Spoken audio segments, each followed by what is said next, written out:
Dari 2019 saya masuk, saya bekerja part-time sebagai ojol. Ojol itu merupakan pekerjaan yang beresiko tinggi.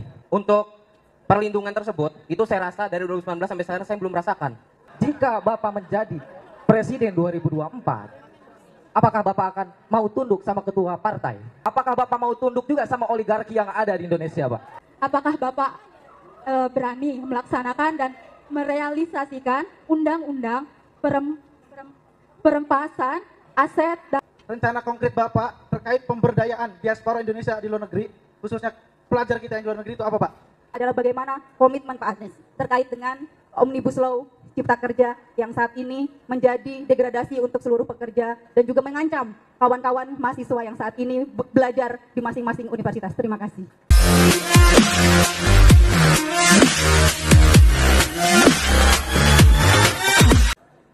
Mohon izin memperkenalkan diri dulu terlebih dahulu. Nama saya Ardiano Falfahri, saya mahasiswa semester 7 dari UIN Sultan Maulana Hasanuddin Banten, jurusan Hukum Keluarga Islam, atau kalau di UIN itu disebutnya Al-Akhwalu Syahsyah, begitu. Ini keperdataan Islam begitu, Pak. Mohon izin Pak, pada sesi ini saya akan memandu diskusi dengan mahasiswa, begitu kira-kira. Sebelumnya saya mau bertanya terlebih dahulu Pak, ini bagaimana perasaannya? Mau ditanya-tanya ini Pak sama mahasiswa ini.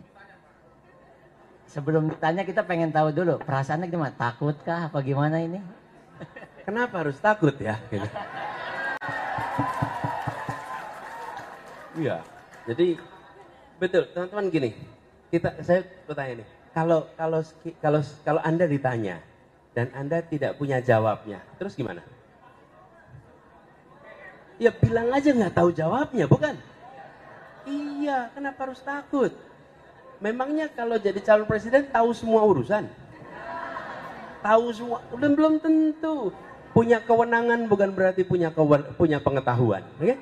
Karena itu punya kewenangan harus membuka diri kepada semuanya untuk mendengarkan. Gitu. Jadi kalau nggak tahu, bilang aja nggak tahu. Berarti ini Pak Anies sudah siap betul mau dibabak belurin oleh pertanyaan kita. Siap ya? Oke, karena ini acara dari mahasiswa untuk mahasiswa, saya nggak bakal bertanya terlebih dahulu ke Mas Anies, ke Pak Anies. Saya akan lempar dulu ke kawan-kawan mahasiswa. Tar dulu. Sadar dulu, sampai dulu. Santai dulu, turun dulu. Saya kasih untuk satu pertanyaan. Silahkan angkat tangan 3, 2, 1. Oke, abang dulu. Silakan berdiri memperkenalkan diri terlebih dahulu. Oke, Kang Anies, bukan Mas Anies ya. Saya ucapkan selamat datang di Provinsi Banten, khususnya di Kota Serang. Perkenalkan, nama saya Muhammad Ajis, saya dari mahasiswa UIN Banten di semester 7. Mas Anies, saya ini selain mahasiswa, dari 2019 saya masuk, saya bekerja part-time sebagai ojol di Banten. Kita tahu semua teman-teman, ojol itu merupakan pekerjaan yang beresiko tinggi. Karena tiap harinya kita bekerja di jalan. Kita maju ke depan ada kendaraan, kita mundur ke depan ada kendaraan, kita ke samping juga ada kendaraan, kanan kiri ada kendaraan. Yang ingin saya tanyakan, Mas Anies, untuk perlindungan tersebut, itu saya rasa dari 2019 sampai sekarang saya belum merasakan. Hal konkret apa yang akan Mas Anies lakukan ketika jadi calon presiden, ketika jadi presiden 2024,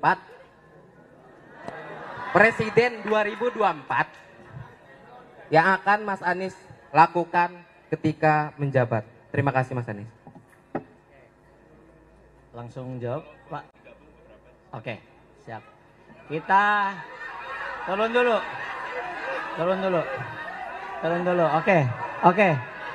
Oke.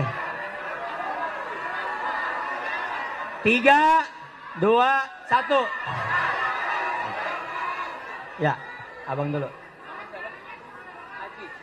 Silakan maju ke depan. Oke, habis ini belakang. Satu lagi belakang.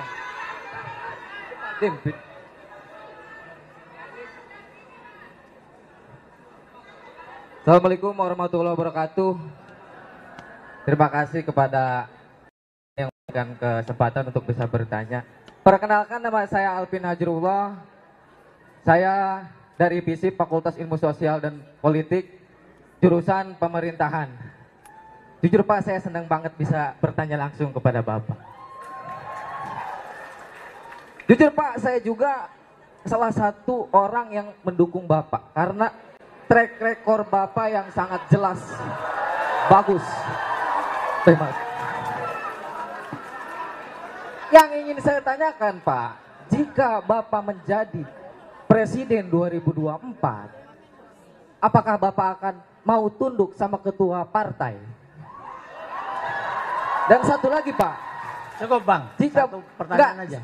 masih sama. Oke. Jika Bapak menjadi presiden juga, apakah Bapak mau tunduk juga sama oligarki yang ada di Indonesia, Pak? Terima kasih. Saya Alvin. Baik. Oke, satu lagi ya Pak, biar sekalian. 3, 2, 1. Oke, tetehnya, mangga.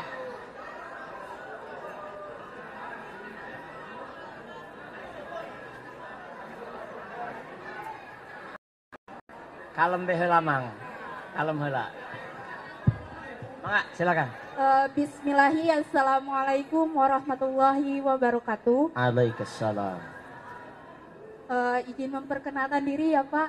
Nama saya Ayu Anjani dari Fakultas Ekonomi Bisnis, jurusan akuntansi. Panggilan Ayu. Universitas Bina Bangsa Pak. Nah, izin bertanya ya Pak, apakah Bapak berani melaksanakan dan merealisasikan undang-undang perempasan aset dan kalaupun berani, apakah strategi dan mekanisme yang Bapak lakukan untuk menerapkan atau merealisasikan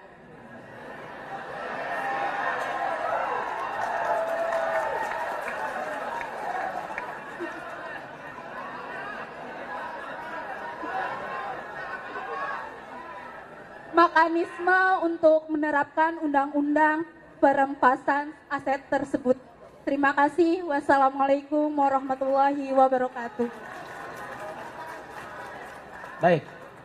Dua lagi. Oke, dua lagi. Di belakang. Oke.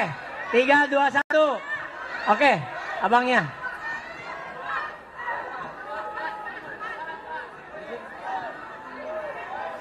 Itu aja.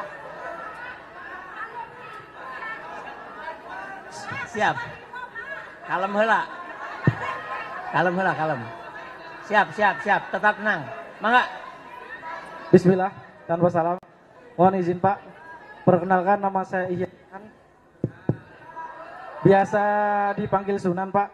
Saya mahasiswa luar negeri, tepatnya di Mesir, Universitas Al-Azhar Mesir.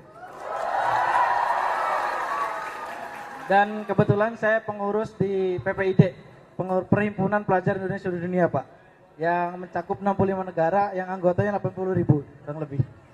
Saya ingin bertanya Pak, semoga ini mewakili aspirasi dari teman-teman saya yang di PPID terkait kebijakan ke luar negeri Bapak untuk diaspora Indonesia yang ada di luar negeri Pak, khususnya pelajar kita yang ada di luar negeri. Karena saya rasa pelajar kita yang di luar negeri ini memiliki potensi yang besar untuk memajukan Indonesia masa yang akan datang. Jadi pertanyaan saya Pak, rencana konkret Bapak terkait pemberdayaan diaspora Indonesia di luar negeri, khususnya pelajar kita yang di luar negeri, itu apa Pak? Dan secara spesifik Pak, saya ingin bertanya soal imigran ataupun kawan-kawan saya yang ada di Sudan. Karena sekarang Sudan itu kondisinya sedang perang dan mahasiswa Indonesia sedang dipulangkan. Dan status dipulangkan ke Indonesianya itu dia di Indonesianya luntang-lantung, Pak. Luntang-lantung, nggak ada kejelasan di Indonesianya, Pak. Belum ada dari pihak pemerintahnya, Pak. Gitu.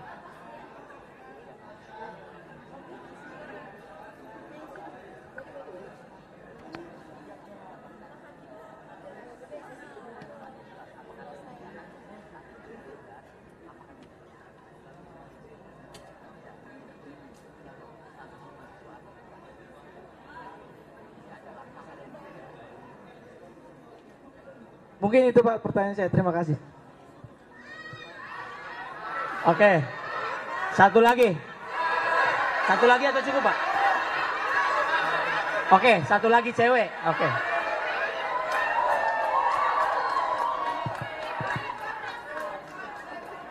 Baik. Baik, Assalamualaikum warahmatullahi wabarakatuh. Izin bertanya dan perkenalkan diri, Kak Anies. Saya Intan Indria Dewi. Saya Ketua Himpunan Mahasiswa Pasca Sarjana Universitas Bina Bangsa. Sekaligus saya juga Ketua DPD SPN Provinsi Banten dan mewakili 100.000 anggota SPN di Banten. Pertanyaan saya adalah, ketika kawan-kawan mahasiswa yang saat ini berkuliah baik yang S1 ataupun S2, yang kita inginkan adalah kepastian kerja dan kepastian pendapatan untuk kita semua. Juga satu lagi adalah kepastian jaminan sosial untuk kita. Tetapi nyatanya undang kita Omnibus Law Cipta Kerja, namanya saja Cipta Kerja, tetapi tidak berpihak kepada para pekerja. Pertanyaan saya adalah, bagaimana komitmen Bapak Anies Baswedan, bagaimana komitmennya mengikapi Omnibus Law Undang-Undang Cipta Kerja yang saat ini Undang-Undang Nomor 6 Tahun 2023 yang nyata-nyata awalnya sudah dinyatakan inkonstitusional. Yang kedua adalah PR berat dari pemerintah terkait dengan upah. Upah menyebabkan banyaknya relokasi tenaga kerja di Banten, banyak sekali relokasi tenaga kerja ke daerah Jawa Tengah ataupun daerah-daerah dengan upah yang rendah karena adanya disparitas upah. Ini yang menjadi PR seharusnya. Jika tidak ada disparitas upah, jika seluruh daerah upahnya sama, setidaknya dengan DKI Jakarta, maka tidak akan ada relokasi, kawan-kawan. Dan ini juga harapannya tidak ada lagi pengangguran dan juga adanya kesamaan dan juga tidak adanya disparitas upah. Dan yang kedua tadi, yang paling saya fokuskan adalah bagaimana komitmen Pak Anies terkait dengan Omnibus Law Cipta Kerja yang saat ini menjadi degradasi untuk seluruh pekerja dan juga mengancam kawan-kawan mahasiswa yang saat ini belajar di masing-masing universitas. Terima kasih.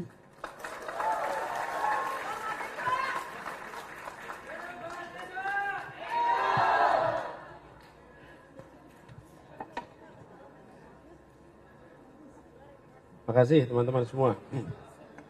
Antusiasmenya luar biasa tadi yang ngacung itu. Semua punya pertanyaan, semua punya harapan. Itu artinya yang hadir adalah orang-orang yang mencintai Indonesia. Bung Aziz, soal perlindungan ojol. Jadi begini teman-teman sekalian, saya mau cerita sedikit yang kami kerjakan di Jakarta. Kami kerjakan di Jakarta itu banyak orang-orang yang bekerja secara informal. Kami beri contoh, ketua RT, ketua RW, mereka itu bekerja untuk publik. Tapi ketika mereka dalam tugasnya mengalami kecelakaan, khususnya kecelakaan, siapa yang akan membantu meringankan biayanya? Ada. Kami di Jakarta itu berikan kepada mereka BPJS, jaminan kesehatan apabila mereka mengalami masalah. Nah, begini, ini adalah sektor informal yang harus mendapatkan perlindungan. Jadi kita nanti akan menyiapkan regulasi yang mengharuskan ada BPJS Ketenagakerjaan untuk para pengemudi ojol di seluruh Indonesia. Sehingga ada jaminan bila terjadi kecelakaan. Gitu ya jawabannya, sehingga tenang. Yang kedua, Alvin ya tadi ya. Makasih Alvin. Terima kasih atas kepercayaannya. Insya Allah nanti Anda akan punya rekam jejak yang lebih baik lagi untuk kedepannya ya. Pertanyaannya gini. Ini relevan dengan pertanyaan Ayu. Ayu mana tadi Ayu? Ayu tanya, berani nggak melaksanakan undang-undang, bukan melaksanakan, mengundangkan ya, mengundangkan RUU perampasan aset. Ini berani tidak? Kan kira-kira begitu ya, tidak tunduk itu berani, itu sama. Begini teman-teman, nomor satu, di dalam mengambil keputusan, jangan pernah dimulai dengan a priori. A priori itu artinya menyatakan satu pihak sebagai, pokoknya ini yang harus saya lawan. Kenapa teman-teman sekalian? Misalnya tadi Anda mengatakan, hah? Oh adzan. Oh. Adzan, kita tunggu sebentar ya.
Oke, kita lanjutkan.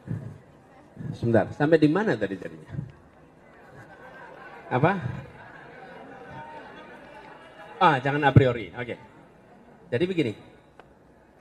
Ketika Bung Alvin tadi mengatakan apakah tunduk pada ketua partai apa tidak, seakan-akan kalau ketua partai itu tidak membawa kepentingan rakyat. Betul tidak? Sekarang coba saya beri contoh nih. Partai-partai yang menjadi anggota koalisi perubahan, kira-kira mereka hidupnya nyaman nggak sehari-hari ini? Coba tanya tuh, Pak Gembong, di Banten hidup lebih sulit apa lebih mudah ketika jadi koalisi perubahan? Lebih sulit.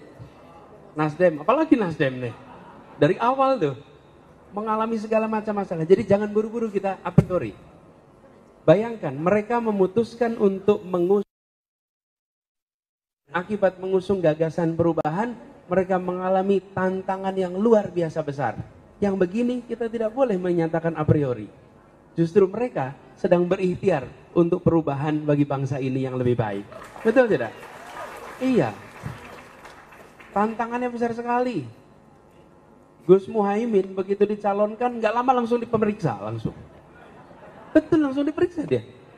Betul tidak sekalian? Partai Nasdem kurang apa? PKS kurang apa? Bertahun-tahun kalau PKS juga.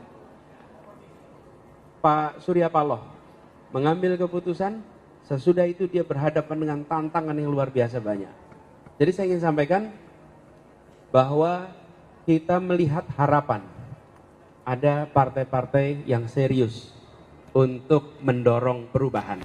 Itu satu. Yang kedua, bagaimana saya mengambil keputusan? Nah, ini kaitannya dengan pertanyaan Ayu. Gini Bang Alvin, Nong Ayu. Satu, prinsip keadilan. Kedua, kepentingan publik.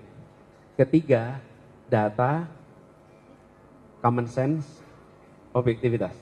Keempat adalah aturan. Jadi ketika mengambil keputusan, mengambil langkah, dikomunikasikan, dibicarakan. Dan pengalaman saya bertugas di Jakarta, pimpinan-pimpinan partai itu ketika mendengar argumen dan dijelaskan logiknya menerima. Yang problem itu kalau tidak dijelaskan, kalau tidak diyakinkan. Apakah kemudian ada debat? Ada. Apakah kemudian ada perbedaan pandangan? Ada.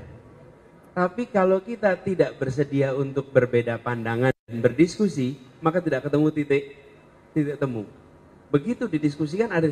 Karena itu saya setuju Anda aktif organisasi sekarang. Orang yang aktif organisasi terbiasa berdiskusi, terbiasa tukar pikiran, terbiasa berdebat, dan terbiasa meyakinkan orang. Betul tidak?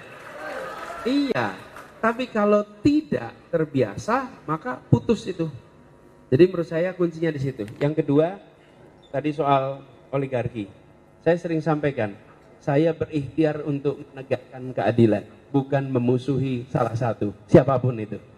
Jadi termasuk ketika oligarki, kalau Anda tidak mengikuti prinsip menjalankan keadilan, maka Anda berhadapan dengan negara. Itu.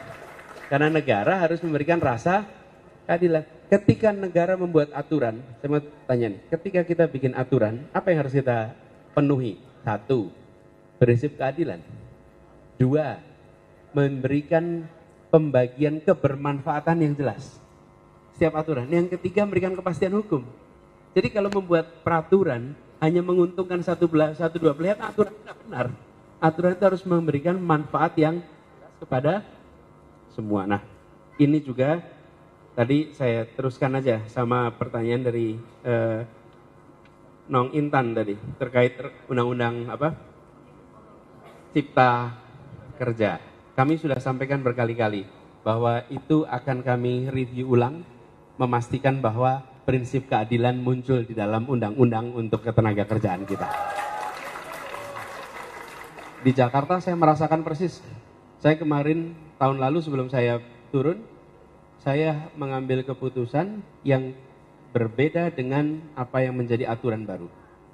Dan ketika mengambil keputusan yang berbeda itu, saya dituntut ke Pengadilan Tata Usaha Negara.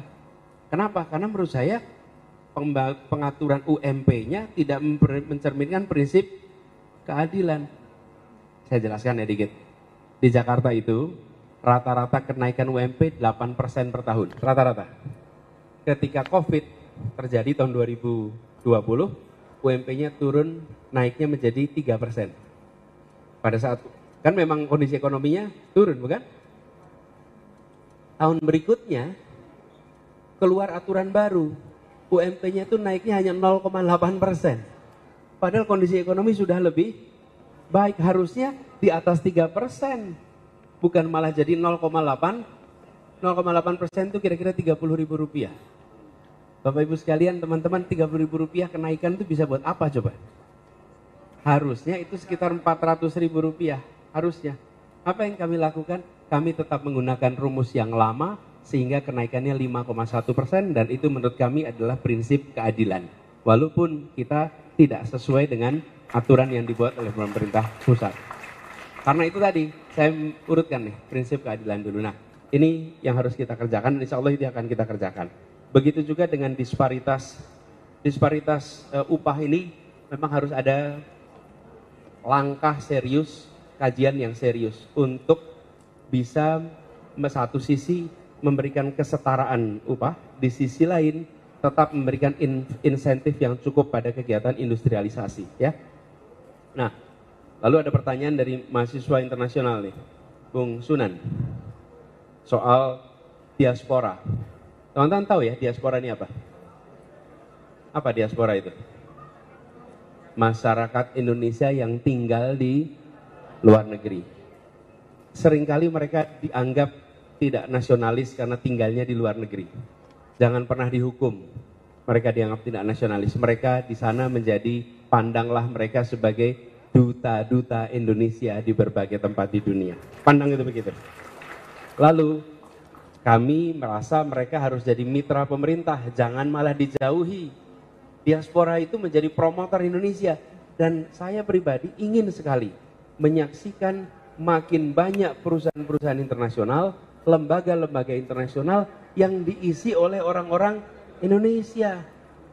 Bayangkan, kalau lembaga-lembaga internasional diisi orang-orang Indonesia, maka kebijakan-kebijakan dia bisa memberikan manfaat kepada Indonesia. Hari ini yang mendominasi kalau dari Asia, 1 India, 2 Filipina, 3 Jepang. Indonesia minim. Kita harus lebih banyak. Jangan hanya jadi jago di rumah sendiri, tapi harus jadi tuan rumah, tamu mempesona di negeri orang. Gitu kira-kira. Pegangan prinsipnya itu. Jadi usulan kami akan dukung. Yang kedua, tidak boleh ada mahasiswa terlantar. Bila ada evakuasi karena krisis, apakah karena peperangan, apakah karena bencana alam, dan mereka dipulangkan ke Indonesia atas alasan keselamatan, maka negara harus membantu untuk menyiapkan agar status kemahasiswaannya dan kuliahnya tidak terputus. Karena itu bagian dari kewajiban kita. Dan kita pernah melakukan itu. Teman-teman sekalian, di tahun 2000-an ada konflik di Ambon, Universitas Patimura tutup. Apa yang terjadi? Mahasiswanya kemudian ditampung oleh berbagai universitas di seluruh Indonesia. Bisa itu dikerjakan. Dan mereka kemudian lulus dari berbagai kampus di Indonesia. Jadi itu bisa, yang penting apa? Ada kemauan. Insya Allah kemauan itu ada. Dan insya Allah itu bisa dilaksanakan. Gitu ya. Makasih. Begitu Pak Kadi. Oke, tepuk tangan untuk Pak Anies Baswedan. Pertanyaan penutup nih Pak, dari saya. Pertanyaan penutup dari kami. Pak, hari ini menurut data BPS, Banten merupakan salah satu provinsi yang tidak bahagia. Sedangkan sudah 22 tahun Banten ini berdiri. Kita lihat ada disparitas juga dari Banten Selatan, Banten Barat itu jomplang sekali kita lihat. Mulai dari pendidikannya Pak, infrastruktur dan lain-lain. Kira-kira kalau memang nanti Bapak jadi presiden, apa garansi Pak kita bisa bahagia? Kira-kira begitu.